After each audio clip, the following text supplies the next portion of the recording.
invited to pull up a chair on Lisa Harper's Back Porch, where faith meets real life. Welcome to Back Porch Theology. Each episode helps you dive deeper into God's Word and discover that the gospel isn't just good news for eternity. It's great news for everyday life, because God is for you, and He's always been restoring our value and drawing us closer to Him. With honest conversations, a few laughs, and guests ranging from close friends to brilliant theologians, Back Porch Theology is thoughtful, meaningful, and never stuffy. So grab some coffee or sweet tea and join Lisa Harper on Back Porch Theology. Subscribe now wherever you listen to podcasts.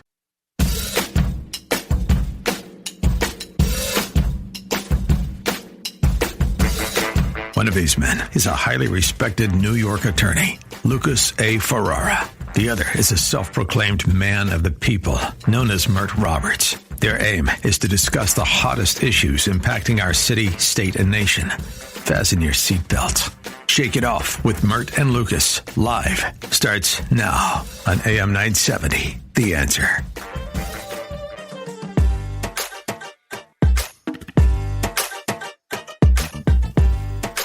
Oh, I like that beat. What's that song called, Ryan? It's got some good vibes to it, and it's called Lose Control by Contra. Not to be confused with the Teddy Swin song, but, it's kind of ironic as we are not losing control of this hour, even though we're literally just starting it, Lucas. Oh, while we may not be losing control, Ryan, teachers and professors say they are. I mean, across American schools and campuses, something is shifting quietly, quickly, and in ways that many teachers and professors say they've never seen before. They're expressing concern about the speed at which artificial intelligence has invaded the classroom, the speed at which students have adopted it, and the speed at which faculty say they're losing control of what learning even means. Get ready for this, Mert. 3 major national surveys from EDUCAUSE, Inside Higher Ed, Gallup, and the Pew Research Center paint a picture that is not just complicated, but in my view, deeply troubling. In the EDUCAUSE Faculty and Technology Survey, one line stands out. Here's the quote. Faculty are overwhelmed by the pace of AI adoption, end quote. Now, that's not a metaphor. That's a direct quote from the report's summary. Inside Higher Ed and Gallup go further, Mert. In their national faculty survey, a majority of professors say AI is actively harming learning, and nearly all say that their institutions are not prepared or barely prepared to manage the fallout. And last but not least, Bert, there's Pew, and their study of teachers and students found that AI is already reshaping classroom behavior in ways that undermine the very skills that teachers are supposed to teach. They are losing out, Mert. Critical thinking, writing, analysis, and independent problem solving. They're all out the window, and that, in my humble opinion, is dangerous. Let me finish. Because taken together, these surveys don't describe a debate, Mert. They describe a crisis unfolding in real time. And you seem to think it's funny, Mert. Shame on you. Because everybody knows that school is just a big competition in who has the best memory, who can memorize a bunch of random facts and regurgitate it on a test at a moment's notice. That's all school is. Because if somebody asked me who the 13th president of the United States was, guess what I would do right now? I'd go on my phone and type in who's the 13th president of the United States, and I'd have a correct answer in a matter of seconds. I don't need to memorize that. That is quite literally what I just did, by the way. Actually, who was it? Who was it, by the way? Millard Fillmore. So, I mean, that's to prove Mert's point. That's something that, I may or may not be proud of this necessarily, but, Millard Fillmore, at least in no disrespect to his family, of course, but, in the grand scheme of U.S. presidents, definitely not one that a lot of people, I feel, would remember off the top of their head. So I feel like I'm kind of proving Mert's point right here. And you see what he just did there? That was one of the most brilliant executive producer moves ever. And I didn't even know he was going to do that. that's coming from Lucas right And the now. other producer has his own sound effects meanwhile. Well, the audience is reacting because you know what? Memorization is important for a lot of professions. And the one that comes to mind, which is what I failed at, is the medical profession, Mert. You've got to memorize the charts and the chemicals and all that other stuff because it creates a foundation of knowledge. So, yes, there is some memorization. Some of it's regurgitation. Yes, I get that too. But it serves as a foundation. And I don't think the kids are getting any of that stuff. They're not even thinking. They're not even writing. I mean, we were having a conversation with Dottie Herman the other day. She was telling me her grandkids are not being told how to even write anymore. They're not writing. They're just typing. Skills are being lost. And this, I don't think, is good. It's not good. Listen, everybody always likes to act like we can't selectively take people and put them in a rigorous program where we say, listen, if you want to be a doctor, this is a skill that you have to develop. You can easily do that. I mean, in New York City, they have all these different types of school, the school of finance, the school of schools just for athletes. They got all these different directions you can go, and they do this in New York City.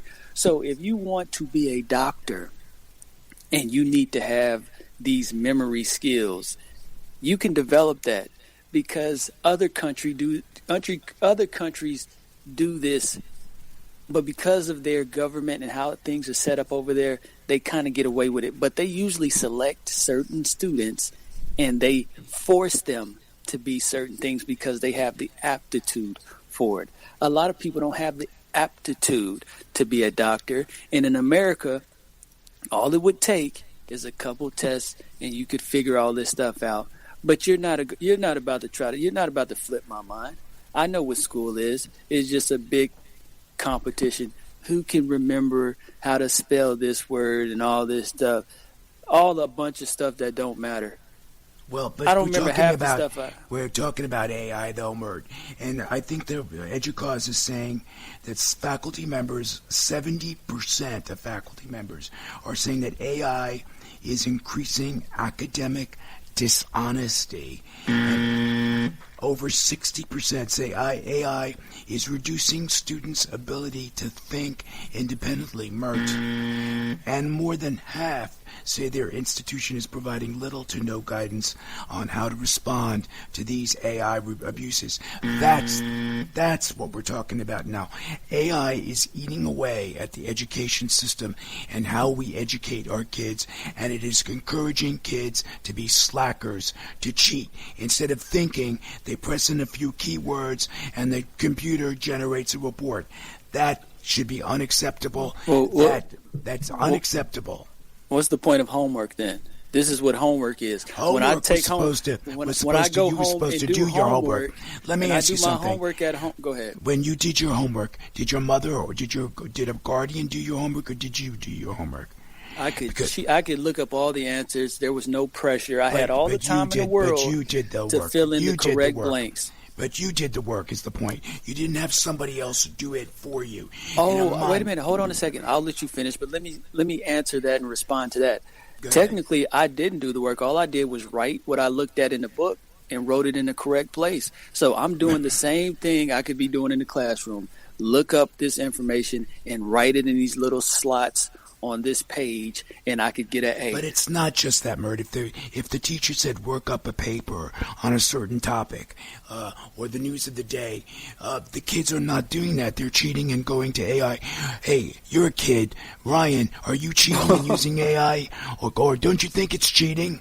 Come on, absolutely. Ryan. And I mean, this whole conversation really takes me back to my school days because, yes, if I needed help on, say, an English assignment or something like that. And I'll use English as an example because reading comprehension was not exactly my strong suit as a kid, but I would lean on a guardian for assistance, aka one of my parents. I would lean on one of them if I needed help. But as far as letting them do my work for me, that was a no-go, and I know both of my parents would probably want to strangle me if I was even entertaining the thought of, hey, can you do my assignment for me? And just, do the work for me so that way I can go play video games or whatever. But no, this just creates such a huge problem, not even just in the school system. Slackers, but then is what also, it creates. Lucas, I don't know if you recalled seeing this video. This maybe was a couple months back. I think it was a grad from UCLA just showing off at his own graduation a bunch of ChatGPT tabs that he had open to complete his final assignments or something like that. And he was doing that in front of the whole arena, shown on the scoreboard and everything. And I believe they rescinded that kid's diploma as a result of that. I don't know if you recall that. But Good. He should have been expelled. It's just such a huge problem, though, that's not even just a lower education thing, but now it's even in these private institutions and even as prestigious of a college like UCLA. He was cheating, and he was proud of it. You suffer the consequences. Mert, if you steal somebody else's paper, they used to call that plagiarism. If you steal somebody else's work, that's plagiarism. That is what, and if you committed plagiarism when I was a kid, you could get your you-know-what thrown out of school. Okay? This is not acceptable because this is just a form of plagiarism, copying. There's nothing original about pressing a button, write me a paper that talks about this or that. That's not what this is supposed to be about. It's supposed to be about critical thinking, coming up with analysis, forming the paragraphs and coming up with thoughts that are cohesive, and then make a persuasive argument. Kids are losing all of that, and you seem to be okay with it. I don't get it. Well, no, because that's inaccurate. A lot of people write these papers and never go back to these papers because they're not interested in being creative and writing and all that stuff. That's not their interest. So the people who are going to be naturally talented at doing stuff like this, they will rise and they will continue to write papers and they'll have fun doing it. But for the majority of people who could care less about that little 5-paragraph essay that the teacher wants you to write about some subject that you could care less about, those people, I don't care that they want to cheat to get ahead on that because they're not interested in that stuff. And this is the problem that we have. You don't care, so they have no integrity? You're okay with the lack of integrity? You're okay with the lack of integrity? No, I'm not okay with the lack of integrity. I'm sorry. Well, let me say this. The internet is here. And eventually it's going to go beyond just being at the access on these phones. Eventually they're trying to push to have this stuff implanted into our bodies somehow, some way. Elon Musk is already talking about implants as we speak.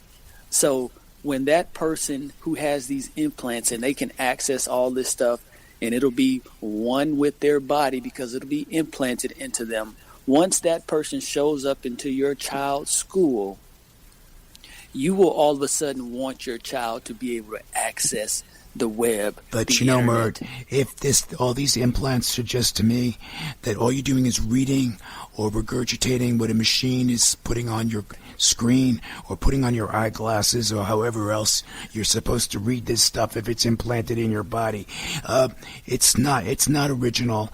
It's a regurgitation. Well, before you keep it's going, a regurgitation of nonsense. Before you get going, let me say this. All of this stuff is history. There's still things out there that need to be created that these AI programs you can't even ask the AI programs this stuff because it hasn't been created yet. I believe if we allow history to be history that can be accessed at when somebody needs it to recall it, they can just type it in. It'll allow human beings to detach from history and to focus on the future, because right now everything you're talking about is, can I recollect something that has already happened? Like I said earlier, nobody needs to have this memorized who was the 13th president. But who will be the next president? You can ask ChatGPT that all day and they won't be able to give you an accurate answer because they don't know. So there's still things out there that you have to have some kind of intelligence that even technology can't help you out with. Innovation isn't going anywhere because AI is just going to help us out with that. I don't know. I think it's turning us into machines, and we're becoming too reliant on machines. If we can't think for ourselves, form thoughts for ourselves, I can't wait to become a machine. I can't wait till I can have a bionic arm so I can just come find you and just strangle you and say, okay, he just threatened me on air. Let's call the FBI. Let's call the CIA. Let's have them investigate Bert because he just threatened me on air. We'll have them on standby. What is up with that? Did you hear him threaten me, Ryan? Oh, no, I heard that loud and clear. Live on radio. Matt Sambola, let me call up operations manager. I want to file a complaint. No, Mert, come on. We can't be machines. You're gonna suck the very essence of humanity and turn us into walking machines? No. That's not acceptable. Think about somebody with a fake knee replacement. That's technology right there, a bionic knee. They had. If they don't have a knee, this supplements and this helps. But this is turning into something more serious. I understand that AI can be helpful, yes, but kids are becoming dependent on it, and I think all the surveys are saying kids are cheating, and professors are sort of powerless to stop it because they suspect it's AI, but they can't unequivocally prove it. Maybe in a couple of weeks they'll have software that can detect if something isn't original, and then kids can suffer the consequences if this software says this was AI generated. But right now, we're still at a vulnerable period, and I think it's bad. I think that this is changing the way teachers are educating.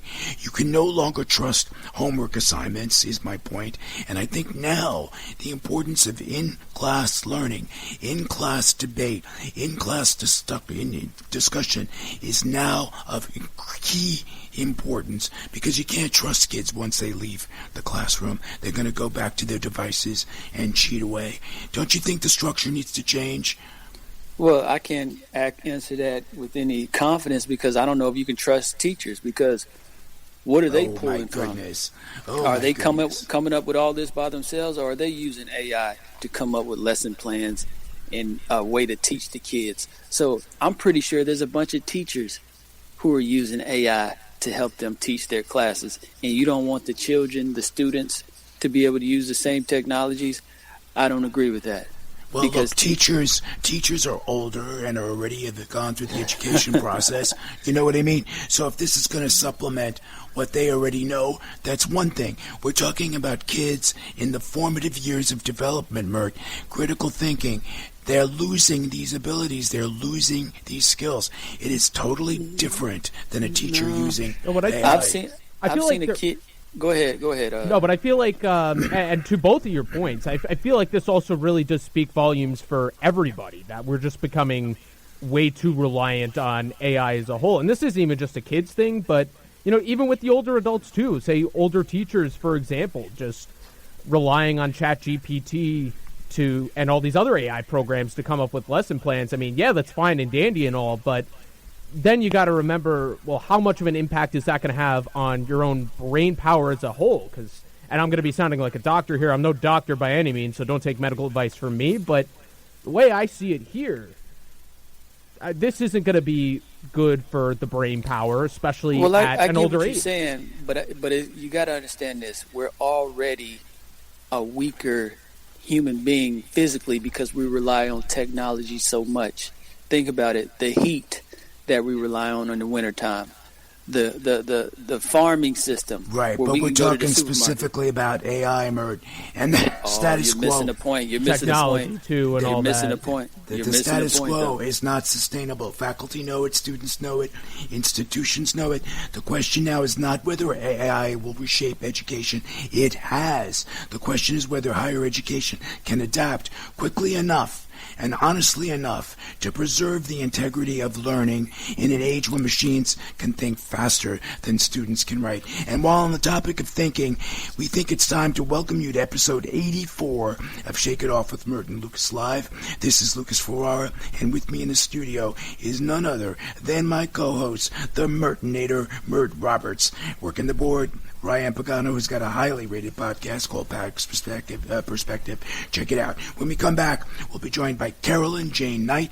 She's the author of Jane and Me, My Austen Heritage. It's very interesting. She's going to be joining us live from Australia. Me, Mert, Ryan, Carolyn Jane Knight, all of us at AM 970 will return after these quick messages. Now, coming up after the break, Carolyn Jane Knight, the Austen lineage, live and unfiltered. Stay locked in.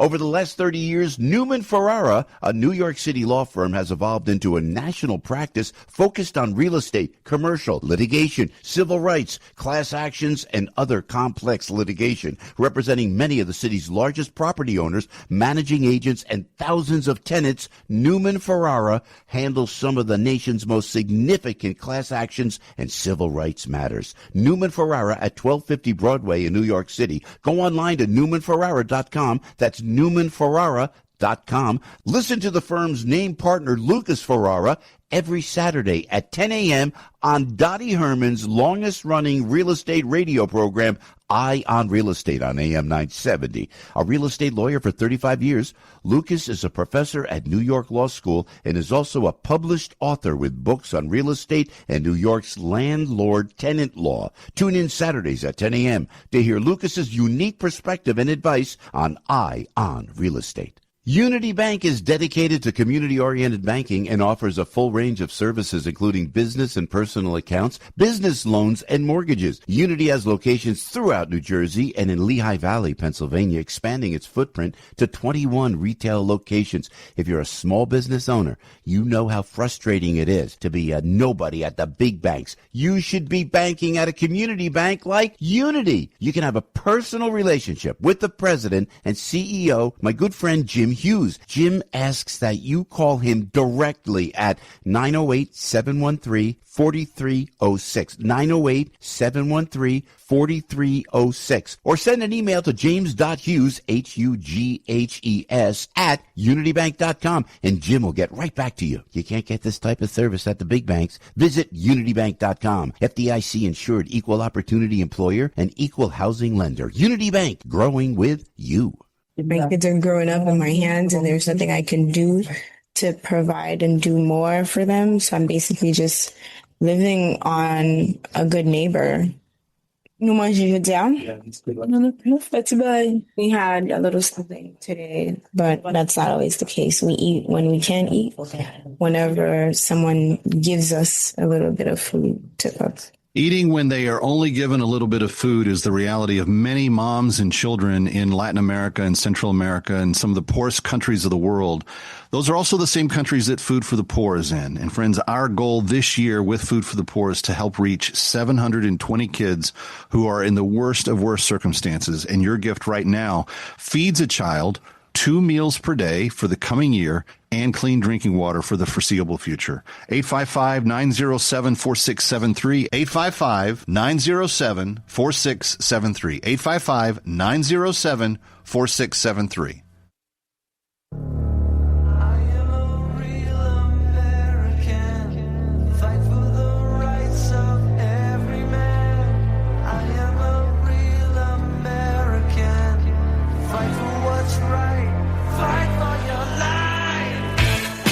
Welcome back to Shake It Off with Mert and Lucas, live on AM 970, The Answer.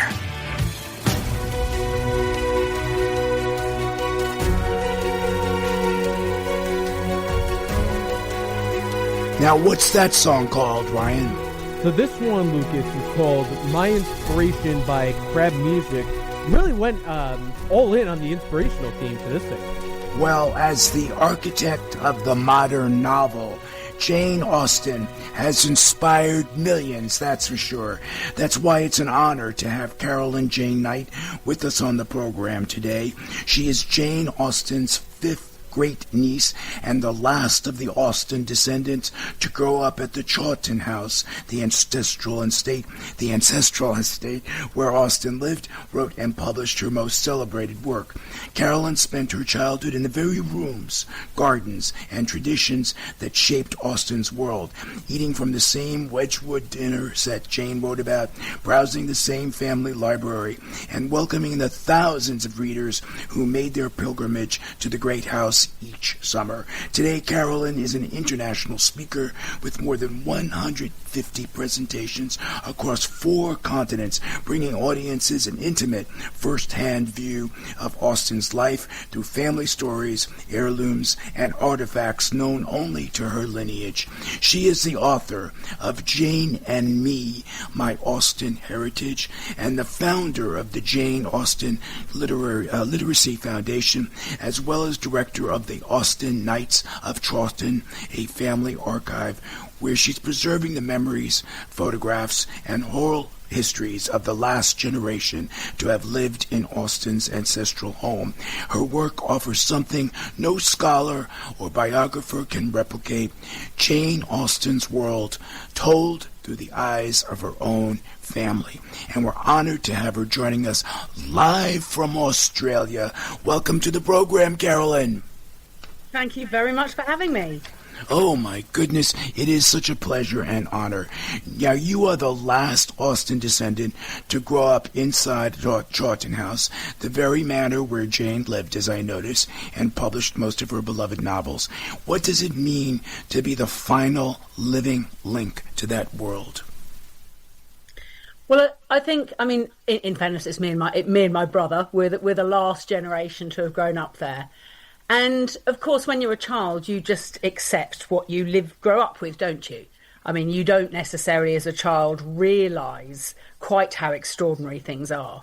Now, having said that, obviously I knew that it wasn't normal to grow up in a village where thousands of people came every year and thousands of people came into our home every year. You know, I knew, of course, I had school friends, I interacted with other people, I knew that that wasn't normal. But I didn't understand then the phenomenon that Jane Austen would grow into. Because in my childhood, which is the 70s and 80s, Jane Austen was, you know, she was sort of the equivalent of, say, a Bronte sister. So she was very well known, but she was really just loved by lovers of classical literature. There hadn't, at that point, been this just explosion of Jane Austen into all corners of popular culture that we see today. So I certainly then couldn't have envisaged that we would be where we are today. Can I ask you a question about? Oh, watch out for the Murdinator, Carolyn. What was because I want you to explain what her personality was like, because the question I really have for you is, what do you think her reaction would be to, number one, the success, and then to having a lineage of family members who would use her name and tout her name in not a negative way, but in a very positive way, to say, this is where I come from, this is my family. What do you think? How do you think she would have reacted to how she's been perceived after all these years? Because, you know, I did a little research and they said that she wasn't popular in her day, and she became popular all these years later. So how do you think she would have viewed all of this? She was absolutely popular in her day. Sense and Sensibility and Pride and Prejudice was very, very popular. Mansfield Park didn't do quite as well. Mm-hmm. Emma was very popular, so she certainly had popularity in her day. But yes, of course, for her to become a global household name, of course, has taken has taken decades and decades. The Jane that I know is a woman who was very smart, very life smart, and could sort of get the measure of people very quickly. Very emotionally intelligent, very funny, very witty. I also think, though, that she could have quite an acerbic wit, and I'm sure that some of the things that she wrote in the letters that Cassandra subsequently burnt, I think were just sort of wicked comments about people they knew. You know, I think Jane could have quite a wicked sense of humour. I also think she had a shy side to her, because she wrote under the name of a lady, so she never revealed her identity when she was alive.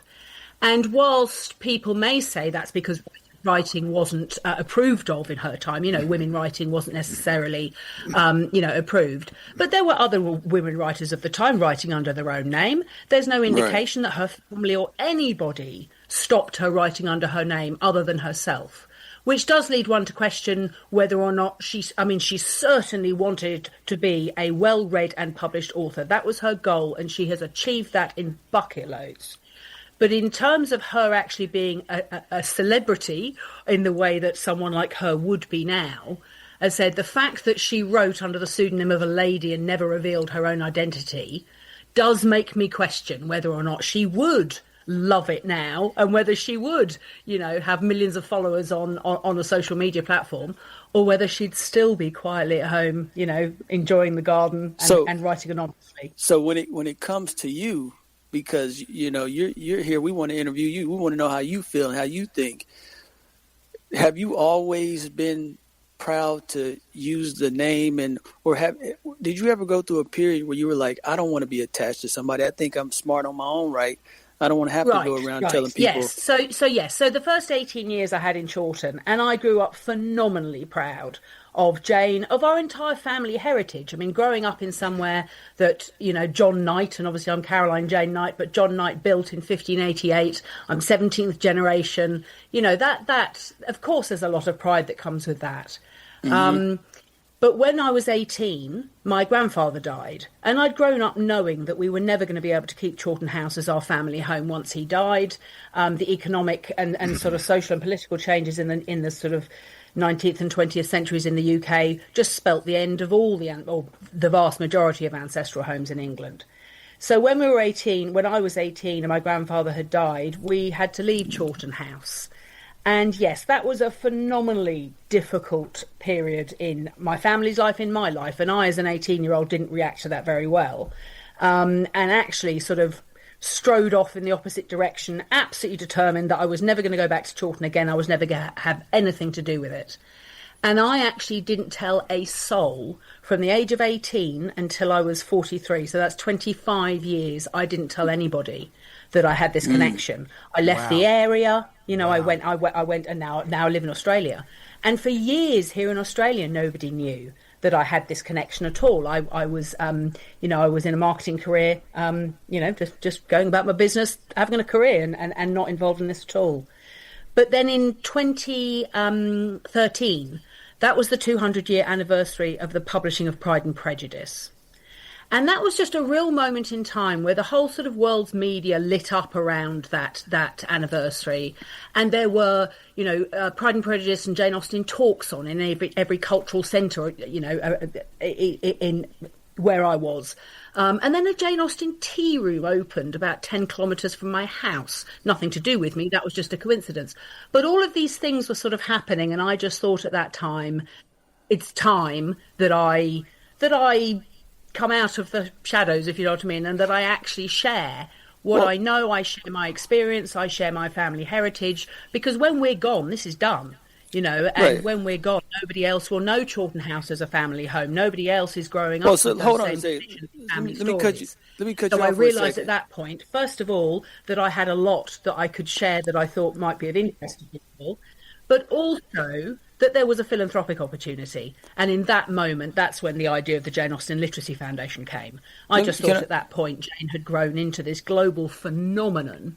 And if there are millions of people out there that love Jane Austen, and there are some very, very ardent fans around the world, and a lot of them, then there's got to be a way that I, with my business skill, that sort of background, and of course my relationship to Jane and my childhood in Chawton, there's got to be a way that I can harness some of that passion. Can I ask you a question about real world value for literacy today, which is what I've been doing for the last 14 years. Can I ask you a question, and you can answer this after the break? Yes. Are you a fan of the works that she put out? Like, do you actually like reading the stories, or did you enjoy reading them? Because I think it's an assumption that people would say, well, you must be a big fan and you enjoy reading and stuff. But it could be very true. It could be true that you might not have been the biggest fan of the books and the writings and all of that type of stuff. So have you always... do you want me to answer after the break? Well, we have a minute, so if you could keep it to a minute, and we'll resume after the break. I think it would be absolutely fair to say that if I wasn't born into this, I am actually a natural reader of non-fiction, and I spend a lot of my sort of time more in the business community. However, growing up with Jane, of course I read her stories when I was young. I didn't read them with the same lens that everybody else did, because I was living in a house that was entailed to my uncle. And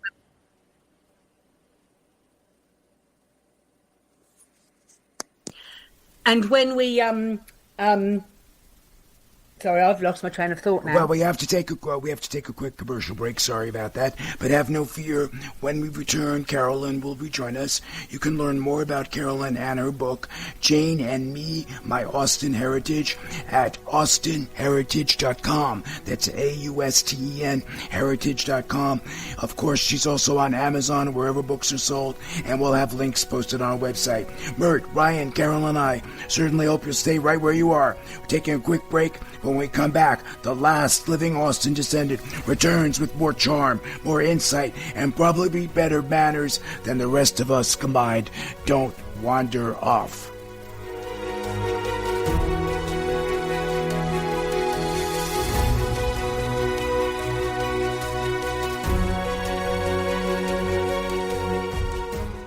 Over the last 30 years, Newman Ferrara, a New York City law firm, has evolved into a national practice focused on real estate, commercial, litigation, civil rights, class actions, and other complex litigation, representing many of the city's largest property owners, managing agents, and thousands of tenants. Newman Ferrara handles some of the nation's most significant class actions and civil rights matters. Newman Ferrara at 1250 Broadway in New York City. Go online to newmanferrara.com. That's newmanferrara.com. Listen to the firm's name partner, Lucas Ferrara, every Saturday at 10 a.m. on Dottie Herman's longest-running real estate radio program, Eye on Real Estate, on AM 970. A real estate lawyer for 35 years, Lucas is a professor at New York Law School and is also a published author with books on real estate and New York's landlord-tenant law. Tune in Saturdays at 10 a.m. to hear Lucas's unique perspective and advice on Eye on Real Estate. As a local business owner, you get called every week by marketing companies. We get it. We have hundreds of satisfied customers. Here's what a satisfied client recently said. Open enrollment is going great. We're hitting record numbers. Thank you so much for this report. It really is amazing to see how the marketing is really shaping our enrollment around the city. If you're a local business and ready for the next step, Google Salem Surround New York right now. Our experts are ready to help you take your marketing to the next level. Google Salem Surround New York today. This is Albert Mohler for townhall.com. Many of you have seen it. A jury in New York awarded a young woman $2 million over a transgender procedure as a minor. It's the first time a so-called detransitioner has won a case before a jury. She was 16 years old, and she had a double mastectomy, having been pressured by medical authorities.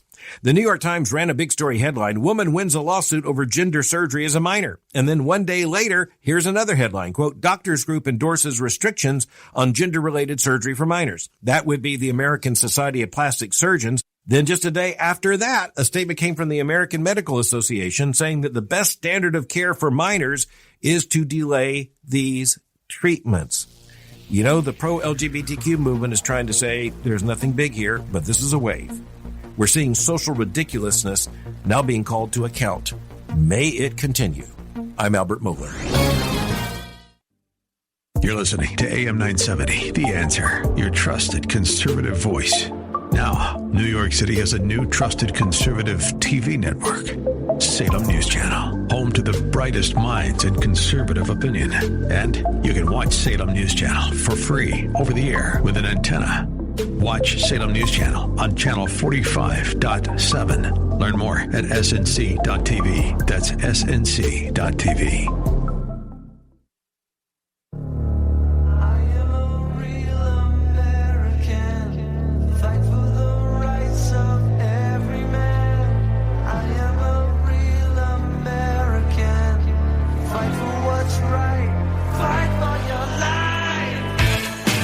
Welcome back to Shake It Off with Mert and Lucas, live on AM 970, The Answer.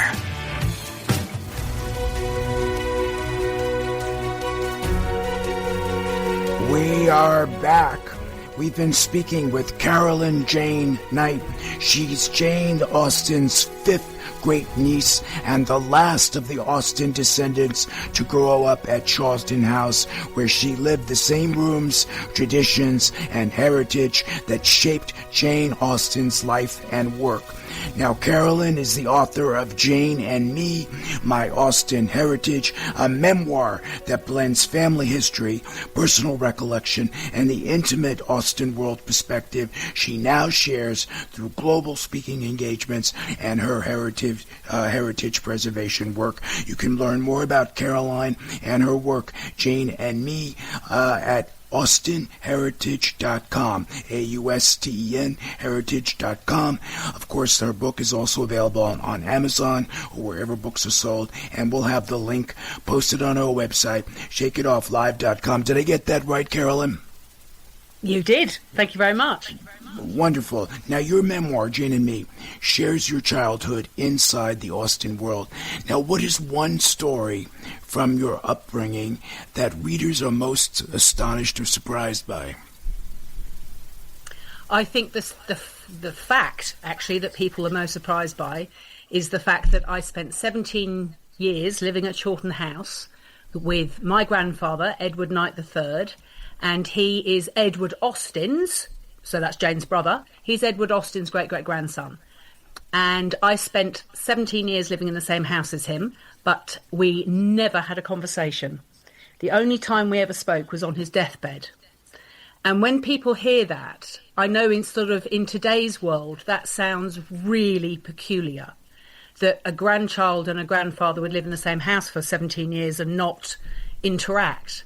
But it was just he was a man of a different time, and he was the squire, he was the king of everything I could see. And it was his prerogative to speak to who he wanted to. And he chose to spend his time quietly in the library, which he used as his sort of sitting room, and chose not to have much interaction with his grandchildren. So at the time, it didn't seem peculiar at all. And obviously it's something that I, grew up and accepted, and I absolutely respected him. As I said, to me, it was his prerogative. But that would be the single fact that I think surprises people most, is that the hierarchy and the culture of the family was still such that ultimately, as I said, it was up to him to speak to who he wanted to. And that, and for whatever reason, that didn't include me or his grandchildren. Do you find that a little cold? I find that a little cold, though, or is it just me? I find it, yes, through modern eyes, of course it is. Of course it is. But of course, because I grew up in that culture, therefore it's something that I understand completely the context of it. And at the time it wasn't. At the time it was normal.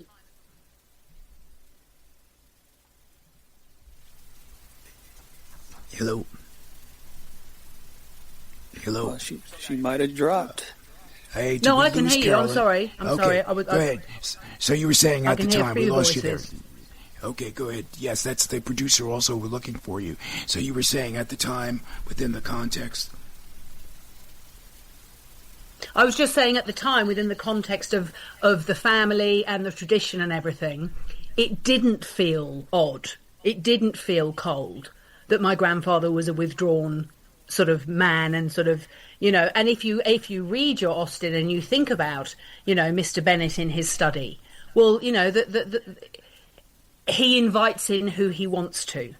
The children in the house don't run in and out of rooms as they feel like it. The study where the patriarch of the house is very much, a closed door, and you have to be invited in. I mean, as I said, that was just completely normal of that kind of culture. So I understand him within that context. Yes, by today's standards, as I said, that does feel very cold, but it didn't at the time. It didn't. It felt quite normal at the time. Wow, that's very interesting. Now, you're currently building the Jane Austen Family Archive, which is the most comprehensive record of daily life at the Charlton House. What are some of the most extraordinary items or memories you are preserving for future generations? I think one of the most extraordinary or items that we have that is most connected to Jane is the Wedgwood dinner set. So in September 1813, Jane accompanied her brother Edward, who's my fourth great-grandfather. She accompanied him to the Wedgwood showroom in London. And a dinner service was chosen or ordered from Wedgwood. And Jane that night wrote about it to her sister Cassandra and said that today we went to Wedgwood's, where my brother Edward and Fanny chose a dinner set. It is lines of purple lozenges between lines of narrow gold, and it's to have the crest. And that letter is a surviving letter, which is amazing. So she actually describes it in her own hand. And that dinner service has been passed down through the generations and is still privately owned, actually by my parents. They were given it as a wedding present by my grandfather. And so that was a dinner service that when I was a child, that was still in use. That was still, yes, it was our best dinner service, sort of brought out for special occasions.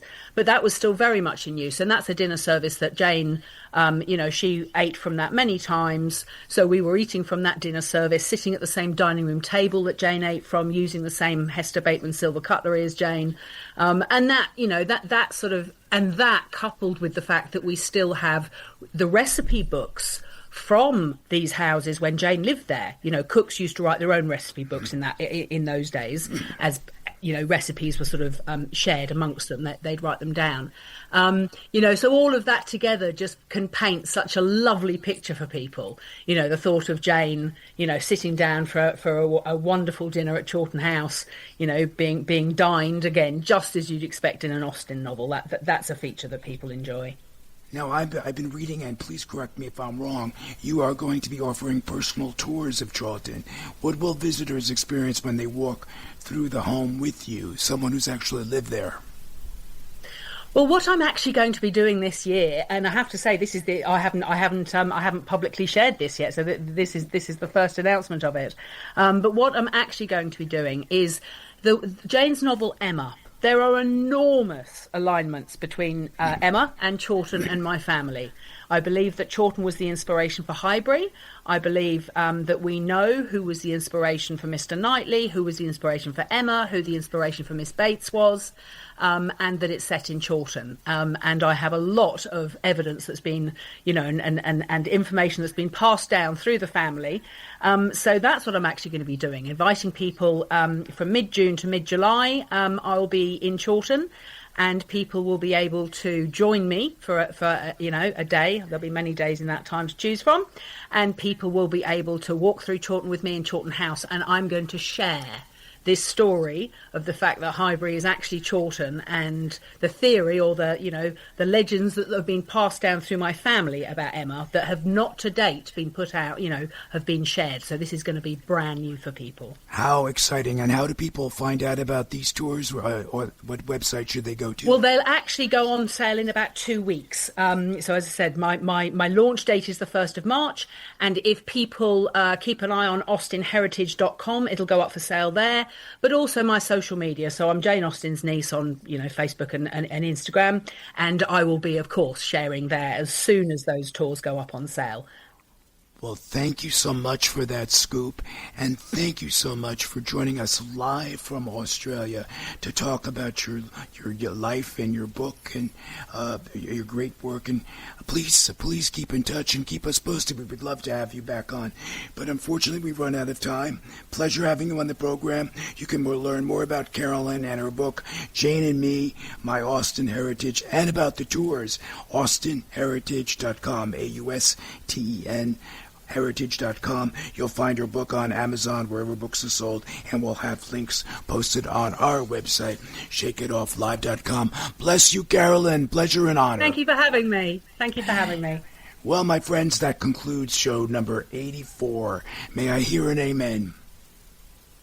Amen. The audience is as dumbstruck. They were as overwhelmed by that as I was. Special thanks to the Mertonator, Mert Roberts, my co-host. 84 amazing episodes. That's 168 hours of live entertainment. And if you think that's easy, you do it. And to Ryan Pagano, my friend, thank you. Couldn't have done the show without you. Check out his podcast, Pag's Perspective. To everybody behind the scenes at AM 970 Radio, Laura Schaefer, Matthew Samble, and Joe Sevilla, Frank Volpe, Alex Garrett, and that's just naming a few. Our sincerest thanks. Before we go, I'd like to remind everyone, check out my movies. They're streaming everywhere. My latest hit, Manor of Darkness. It's an eerie time loop horror. You'll find it on Amazon, Google Play, and YouTube. Last month, the New York Times selected my movie, Manor of Darkness, one of the top 5 movies you should stream. So what the heck are you waiting for? Also, look for my other movies, Help, Make Up, 5,000 Space Aliens, and Children of the Pines. Now, if you're a foodie, stay tuned, because next up is one of my favorite shows on AM 970. And of course, that's aside from Daddy Herman's Eye on Real Estate. I'm talking about Culinary Confidential, starring my good friend Christina Cates. Her show will be coming up in a few minutes, right after news. I love her program. You don't want to miss it.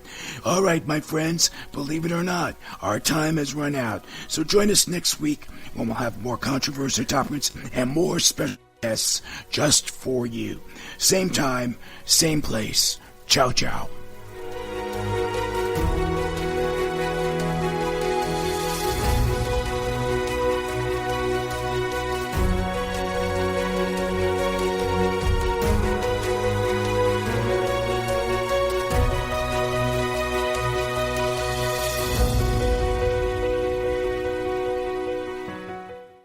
The preceding program is sponsored by Shake It Off Live, LLC. You're invited to pull up a chair on Lisa Harper's Back Porch, where faith meets real life. Welcome to Back Porch Theology. Each episode helps you dive deeper into God's Word and discover that the gospel isn't just good news for eternity. It's great news for everyday life, because God is for you, and He's always been restoring our value and drawing us closer to Him. With honest conversations, a few laughs, and guests ranging from close friends to brilliant theologians, Back Porch Theology is thoughtful, meaningful, and never stuffy. So grab some coffee or sweet tea and join Lisa Harper on Back Porch Theology. Subscribe now wherever you listen to podcasts.